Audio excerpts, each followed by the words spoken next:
This is TWiT. Let's talk about face recognition, which once again is the culprit in arresting a black person who did not commit a crime.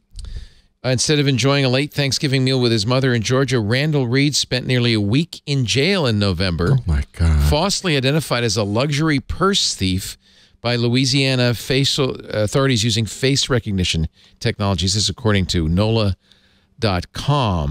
I'm reading from the article on commondreams.org. They actually didn't want to disclose the fact that they used face recognition, but they did. And the really sad story is this guy is, he's spent a week in jail and there's no compensation for that. It's wild. He had nothing to do with it. Randall Reed was arrested in the June theft of luxury purses from a Metairie consignment shop, even though he'd never been to Louisiana. They pulled him over as he drove on Interstate 20 in DeKalb County, Georgia, headed to Thanksgiving with his mom. He said, they told me I had a warrant out of Jefferson Parish. I said, what's Jefferson Parish? I've never been in Louisiana a day in my life. Then they told me it was for theft. So not only have I not been to Louisiana, I also don't steal. Oh my God. He was booked into DeKalb County Jail as a fugitive, not let go until a week later without any apology. They tacitly admitted the error and rescinded the July warrant. Good. Hope he gets... You should sue. Yeah. Yeah. Good lawyer. We've talked many times about face recognition.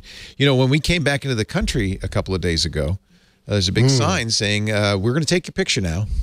But don't worry, we're going to delete it from our databases if you're a U.S. citizen within 12 hours. But you foreigners, we're going to keep it forever. And they even said something. I should have taken a picture, except they would have arrested me immediately. You're not allowed to. but something like, but don't worry, it'll be safely stored by the federal government. So hand wavy. So yeah, they're using now face recognition on everybody who comes to the United States. And the CPB officer said, okay, ladies first, Lisa, stand in front of the camera, take your picture. Then it took my picture. God knows. Well, when I traveled, I used the, because I traveled a hell of a lot, so I used all the things I could use. But the global entry, every time I went to the machine, took a picture of me every single time. Yeah. And they have your irises. You opted in. You specifically did I had Nexus, which includes global entry. First time I got to use it. And, I did the picture thing and I walk up and in Montreal to come back through past near Montreal. And the customs guy kind of looks at it like, you scan your face? I'm like, yeah. He's like, okay. And I was like, oh, wow. All right. That was a little less. That was nothing. That's weird. Permission. There, you gave him permission. Great. Like, yeah, no. He said, did you? He was just asking. He looked at my ID. He looked at me. He's like, did you have your face scanned? I said, yeah. Like, all right. Just come on in. To the country. We know you're okay. Into the cordon sanitaire. Just the whole unintended consequences of this facial recognition, because when it works, it could work very well to solve some problems, especially with crime and finding the actual right person. Sure. And then you're going to have issues like this where mistakes are going to happen. Yeah. I got a message on Mastodon a while back. I can never remember how to say her name. It's Adriana Langston. Oh, Adriana Langston. Yeah. Adriana She's great. Langston. Yeah, I really like her. And she shared a story about MetaLogics. Basically, a gentleman decided to come up with a way to help fill in the gaps in the AI where the AI doesn't have enough data trained far as capturing people that look like me, black men, people of color. That's the problem. Sure. But at the same time, there's that bit of a panic out there. Like, I don't want my face. Yeah, do you want to volunteer, Aunt? Right. We need more. Come on over.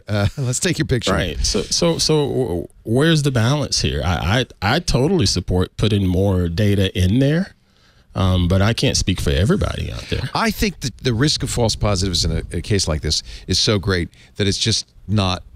It shouldn't be used. And a lot of jurisdictions, including the city of San Francisco, have basically banned the use of facial recognition by law enforcement. law enforcement, there's so many things law enforcement could do to make its job easier. They could put cameras in everybody's houses and watch for illegal activities. Wait, what? Well, they could, and it would have a salutary effect on reducing crime. But I don't think we want that. So we really this just in. Leo Laporte advocating for cameras put in everyone's houses. This just in. Yeah.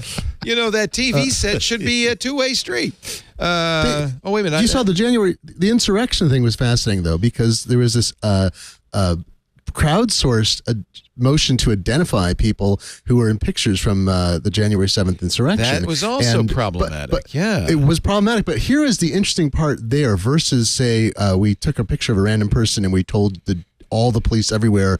We didn't tell him where he got the ID from and arrest this person, right?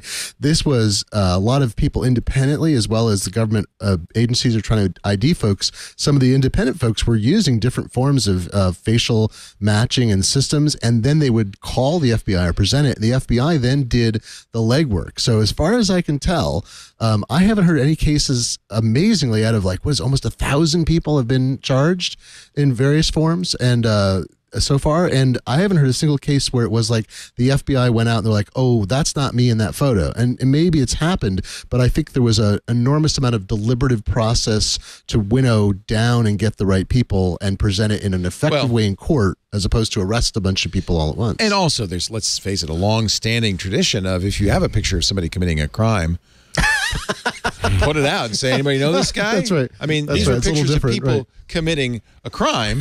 And of course, we've had wanted posters on the walls of post offices for as long as I can remember. Yeah. So, Europeans think we're nuts about that. The perp, when I was at the Daily News, I learned about the perp walks, right? Oh. You know, when the perp is going to get walked.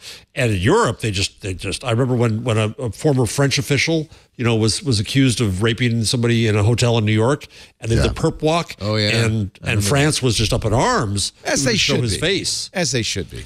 Because this person is accused. They're not convicted.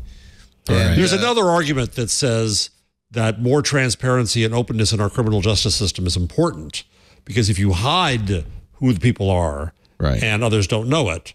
So in Germany, they put the black squares against the eyes, and they don't reveal names and all of that. So there's an opacity to the criminal system. I mean, we have a tradition of you get tried in an open court.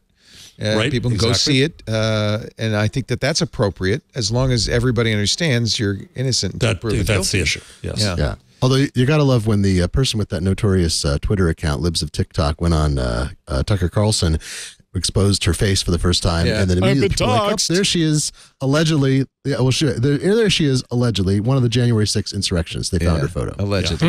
Yeah. Allegedly. Did you see in the horrible Idaho case that evidently the way the police tracked the accused murderer was through DNA and open public.